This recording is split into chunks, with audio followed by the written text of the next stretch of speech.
যেখানে কাজ করি সেখানে ম্যাডামের মেয়ের বায়না ছিল তাকে আজকে কেক বানিয়েই দিতে হবে।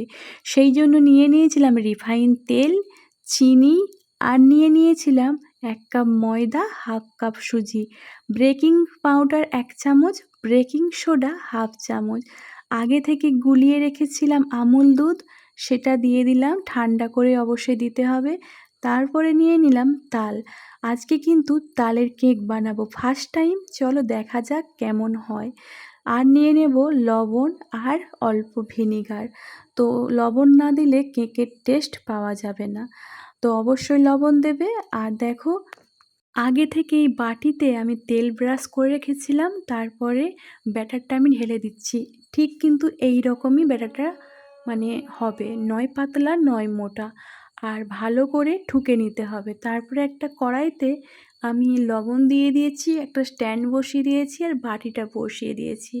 আমি কিন্তু এই কেকটা বানানো ইউটিউব দেখে শিখেছি। আসলে দেখো, সবাই তো সব কিছু শেখে কিন্তু পারফেক্ট সব কিছু বানাতে পারে না। সেই জন্যে কিন্তু মন থেকে ভক্তি করে সেই কাজটা শিখতে হবে, তবেই তুমি সফলতা পাবে, তাই না? রান্না তো সবাই করে, রান্নার টেস্ট কিন্তু আনতে পারে না সবাই। আর সারাদিন আমরা কত কষ্ট করি দুটো খাওয়ার জন্য, সেই খাবারে যদি টেস্ট না থাকে